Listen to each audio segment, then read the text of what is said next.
Okay, we're back, and we're sorry for the technical difficulties. I need for those of you out there who are believers to just pray. Just throw up a prayer that Satan is rebuked in what he's trying to do. I promise you this thing's going to get hotter, it's going to get better, and so he's going to go at it with us and go in trying to keep us down. So please pray out there. But we're back, and we've just been closing down, having a good time, still discussing this vegetarian thing, and it's been getting good, it's been getting hot.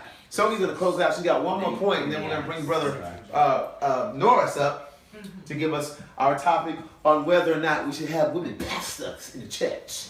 All right. This may be a dumb question, but let's say I've been diagnosed with a disease or anything like that, or I've been eating all this fast food all my life. If I decide I'm gung-ho and I stick to veganism or vegetarianism, could that reverse anything? Yeah. It can? It can. There's this thing called, it's a documentary, I forget what it's called, but he juiced for 60 days and he reversed his disease. Okay. By purely fruits and vegetables. That's all he did. Okay. And he reversed his disease. Okay. So he went back, I think it was like 90 days he went back, and his doctor was like, what have you been doing? Yeah. Because you don't have high blood pressure anymore. You don't have the calcium buildup on whatever arteries are like coming down or whatever. So it was like really enlightening, I guess. Because I'll try to remember the name for you and see if you watch it. It's on Netflix. It is possible.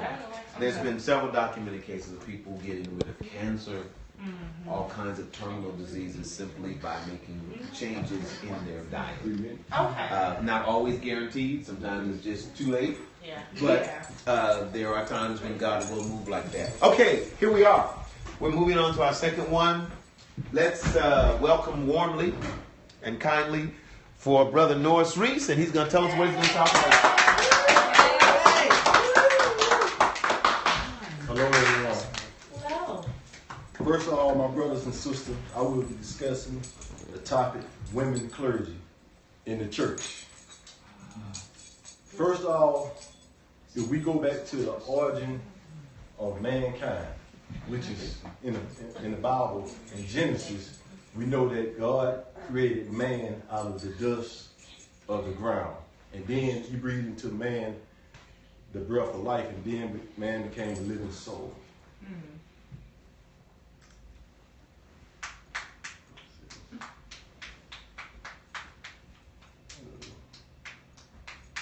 And we know that God caused man, which was Adam, to go to sleep, and he took a rib from Adam and made Eve, which was a woman.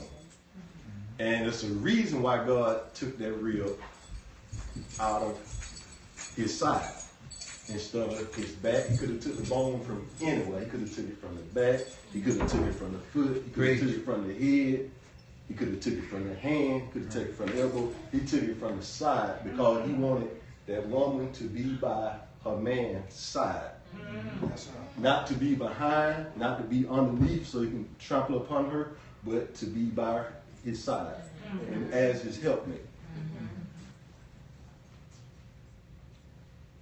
We see that Genesis 3:12 let us know that we see that where Adam was blaming God. When God asked Adam, what is it that thou hast done? And Adam said that it's that woman that thou gavest me. So he blamed Eve for his sin. In God's compassion and love for man, he said it's not good that man should be alone. Yes, he did. We know that Adam was the caretaker of the animals. And he looked upon all the animals and seen they were able to relate to one another. But when he looked upon Adam and seen Adam didn't have no one that can relate to him, he said then that it's not good for man to be alone. So he gave Adam Eve. He said it's not good for man to be alone. He said that it's not good for man to be alone, so he made Adam a helpmate. She was to be by his side to assist, not to go before him or lead him. Yes, a woman can teach and preach because she has the gift to, if she has the gift and the knowledge to be able to teach and preach, she can teach and she can preach, but she's not supposed to be in authority over a man. It's out of order because 1 Corinthians chapter 11 verse 1 through 3, it let us know that woman was made for man and not man for a woman. As Christ is the head of man and God is the head of Christ, and that's the order. On the Day of Atonement, the high priest went into the sanctuary in the most holy place to offer a sacrifice for our sins. The high priest was a male. It wasn't a female. And that way is in the sanctuary. All right. Hebrews 5:1 states that for every high priest taken from among men is ordained for man in things pertaining to God, that he may offer both gift and sacrifices for sins. Some might want to believe that because a woman is equal with a man, but God made a man to be a provider, a protector over the household, over the woman. The woman is not to be the protector and the fighter and to go get her over the man. But the man's job is to protect and provide over his family, especially the woman. And why God made a man different than he made a woman for us to strength.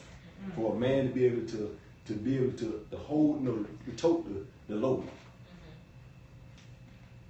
That's my conclusion.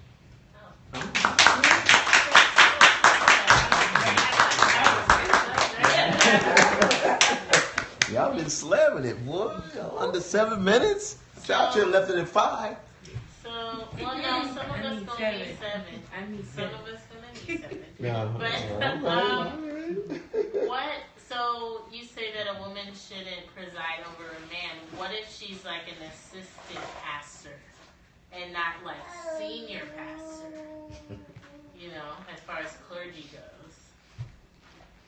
Well, based on my belief, for as the Bible goes, the Bible says it's okay for a woman to be able to preach and teach, but she's not to rule over. She's not to have authority and make, not to rule over, meaning she's not to run the church. So that means no. Correct. She said assistant. She said no. You said assistant pastor. You said assistant pastor. But still, she's a pastor. She's under. So that When the pastor's gone, then the whole church, all the men are under the woman. It's still gonna be under the assistant pastor. You know. Oh, I So see. You understand? I see. Does that She only still has authority. yes. does that only apply to church, or is that also in business? Are you saying a woman shouldn't be a business leader? Yeah. Like say I'm going to school to be a superintendent. And I'm going to be over districts. So I shouldn't be. That have men in them? Yes. Yeah, I'm going to be over some. So that means no. Got men's.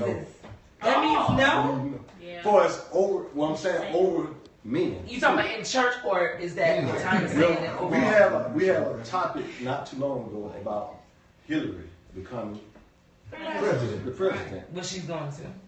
You said when I? Boy, let's not dive into Well, there. If we go biblically, that would be out of order. Yes. For her to be over United States, being the mouthpiece for the United States, that would be out of So order. you mean that's no also in careers?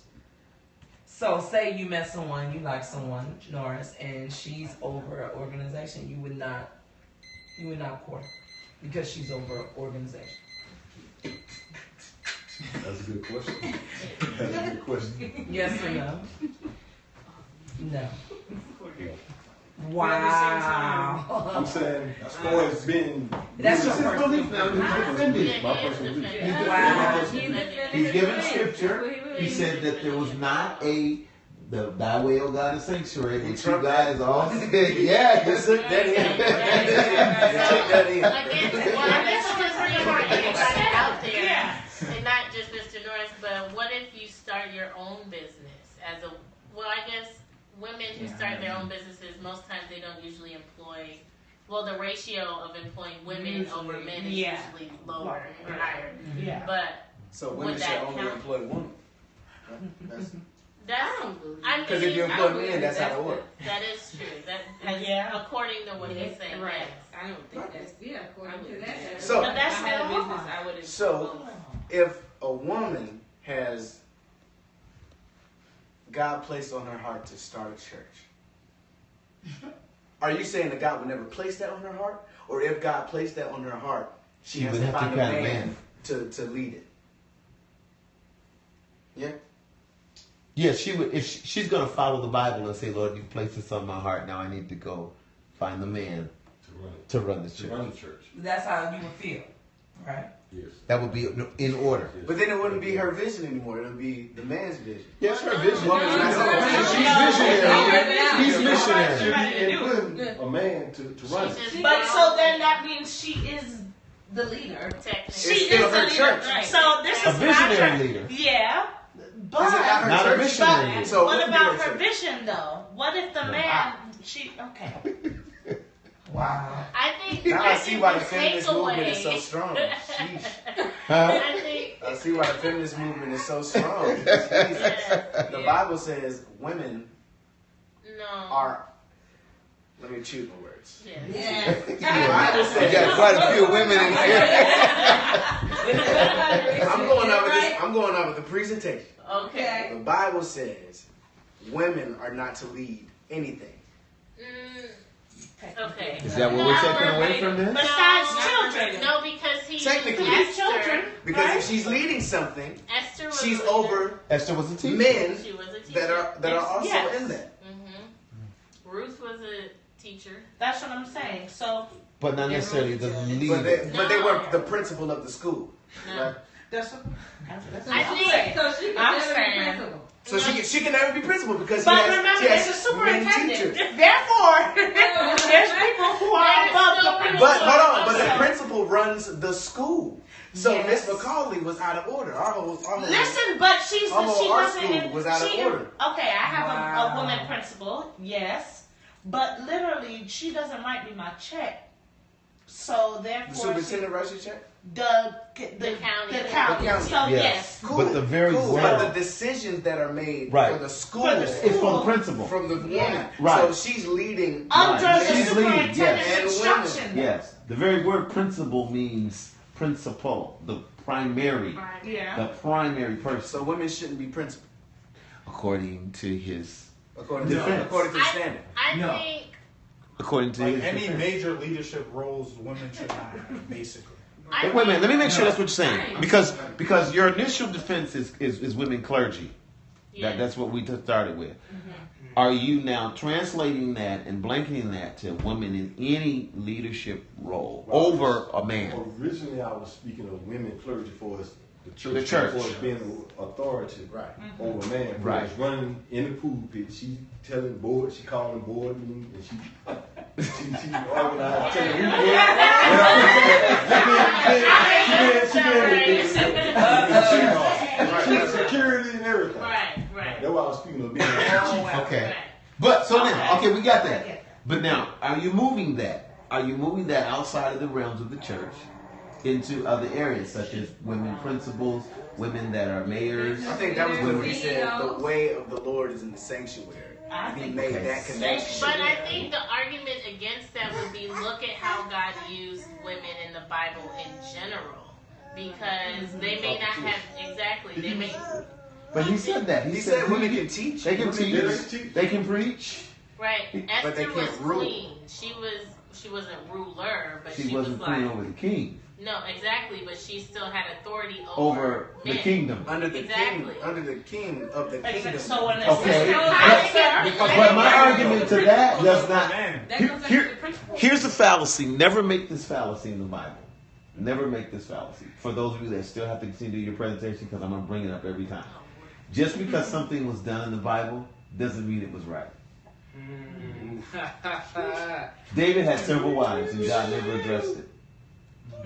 Solomon had several wives and never addressed it. So just because somebody's doing it in the Bible doesn't mean God approved of it. Right. Okay, Esther was in a position because of sin. Yeah.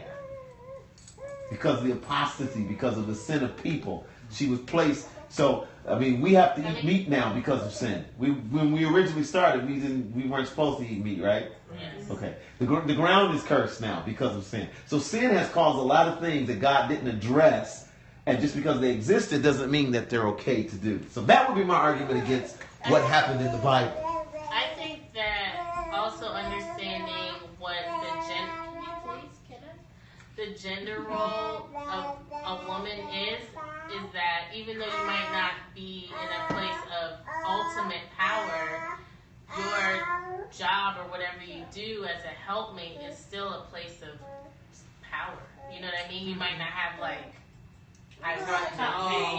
But the word he used was authority. Right. You might not have authority, maybe, but in a sense, you have. If you're a helpmate, you lead from your strength. Exactly. So women should not have authority over men. I'm putting it this way as well. What I have learned that a man is to be, for us a husband and wife go. A man is to be the covering for his wife. Meaning she, like Minister James just mentioned, is she is to draw her strength. He is to be the backbone. And he used to be the covering, meaning he used to protect her and provide over her, meaning her strength, she draws her strength from him, from his strength. And his strength, he draws from her. So that's the Ephesians 5 of equal submission. Wives, submit yourselves unto your husbands, and husbands submit unto your wives. So that's what he's dealing with there. So what do you guys think? What's the premise? What do we take away from this? That women should have authority. That is rough. He said that's rough. I think I'm back and forth because it's like, okay, that way, oh God is in the sanctuary. So some people can take away, hey, well, that's in the sanctuary, this is how God ordained it to be, but outside of the sanctuary, it could be different. So, I don't know. I agree. I agree with what, Mr. Norris is saying. And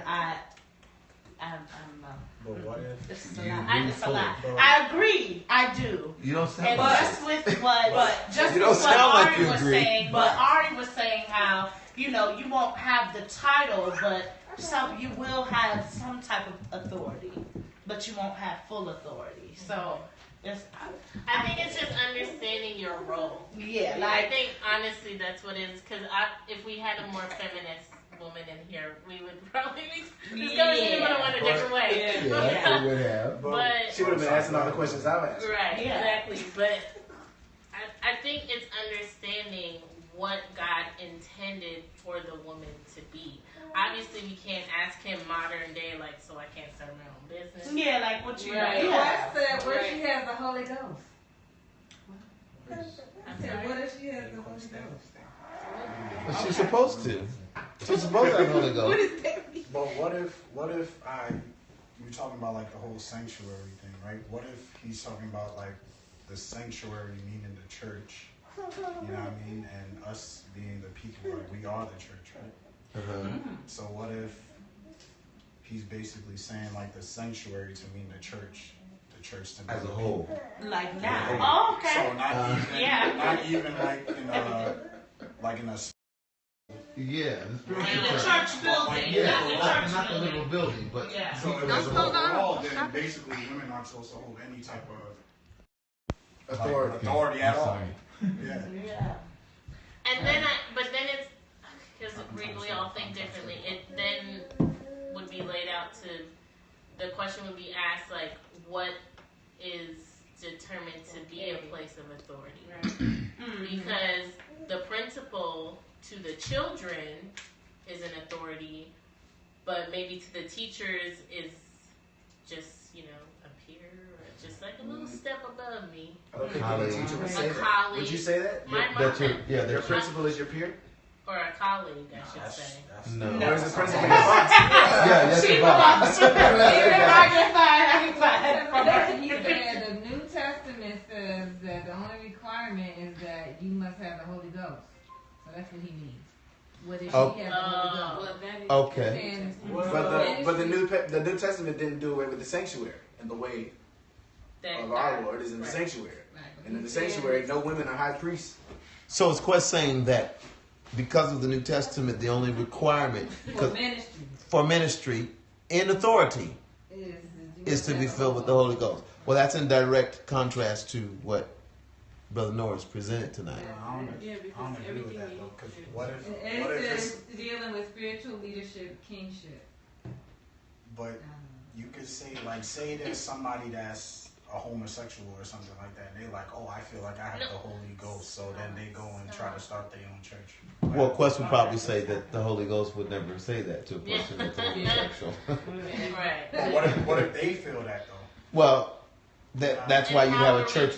You'd have a church governing body that probably presides over that. Why wouldn't he say that to a homosexual? What if they all homosexual? He's used everybody. I know. I'm saying. I'm I'm talking about from the view of the church. Yeah. The church view would be like that ain't the Holy Ghost. Yeah, that ain't the Holy Ghost. So then you'd be stuck with that. But it depends on the churches though. And they have had like some.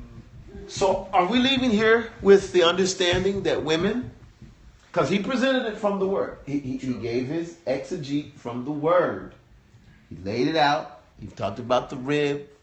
He talked about the way God set it out. He used the sanctuary. He said that not only was the priest male, but any sacrifice you brought had to be male.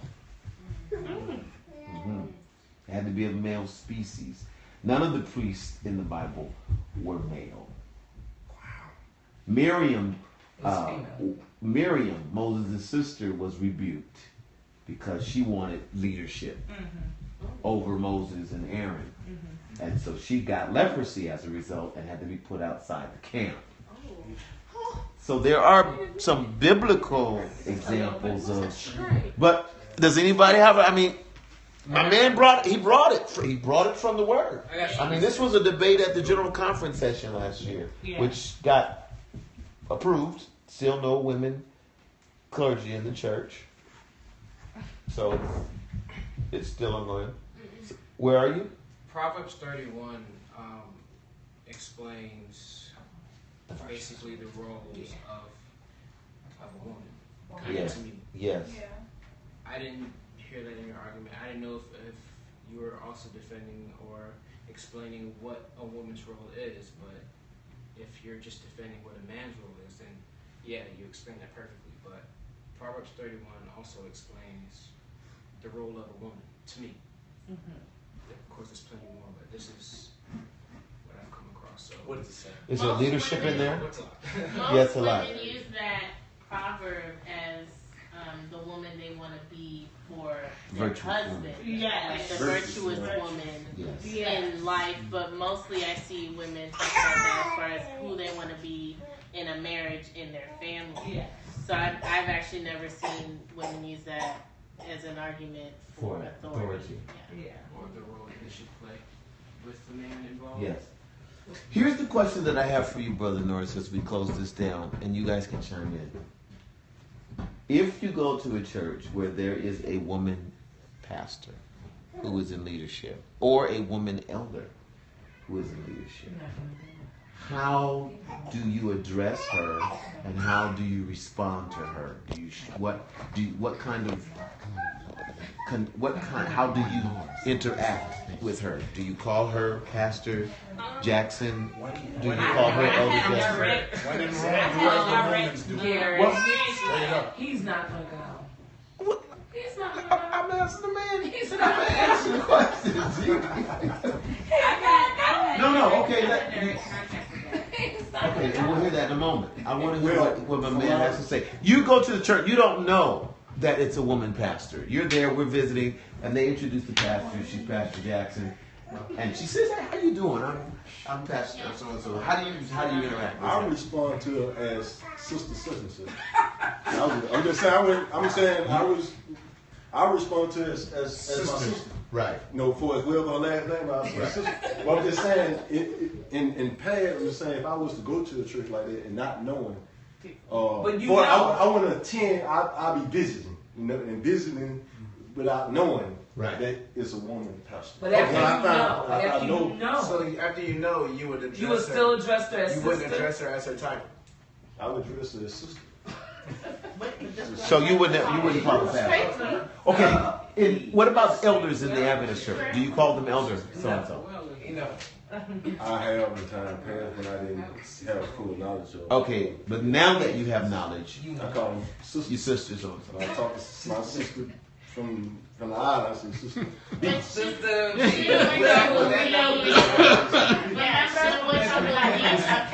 What is? Hey, You know what I mean? Should what you believe affect what is?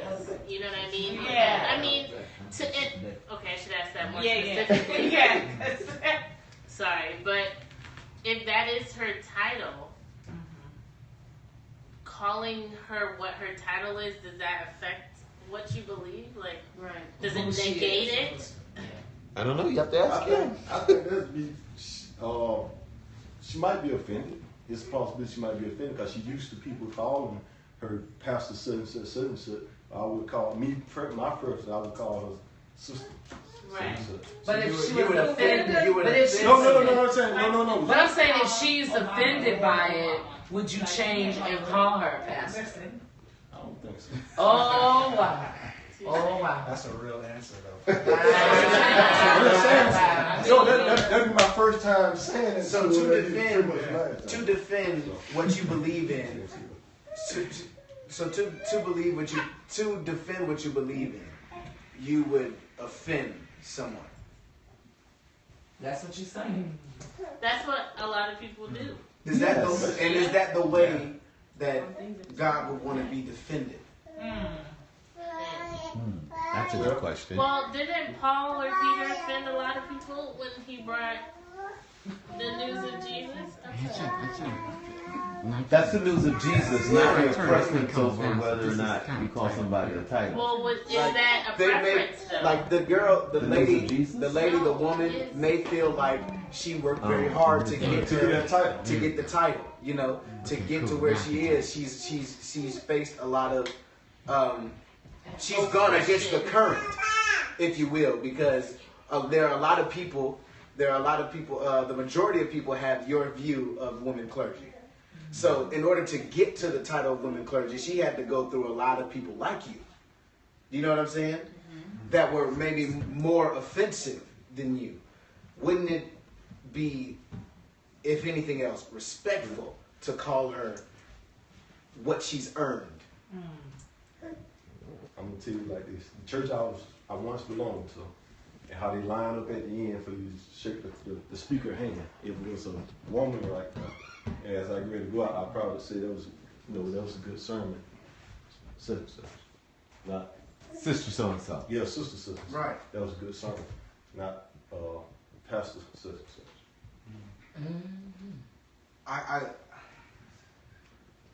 I guess my question would be, where does respect play a factor in how you defend what you believe in? They go back to the Bible for its authority, for its the woman being over, for its ruling over, for its authority, for its it being in order or not. Me knowing is if it's in order or not. Well, yeah, you know. My question would be is, if you cut off her ear from the jump, how would she ever know what you know? How could you share that information with her about where she should How you feel? be? If you offend her from the jump, she's not going to hear you. She may not want to have anything to do with you. And you have to ask yourself the question: is that what Christ would do? When he came across her?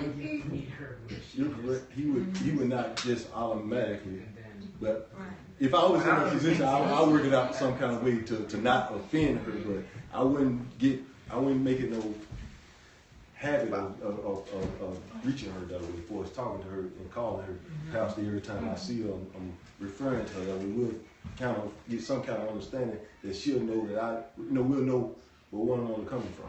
For us, the title goes. Biblically. Brother Eddie said some things were cultural, not spiritual. Stop. As far as patriarchal times. Back in the Bible, it was a patriarchy period, so women didn't do anything.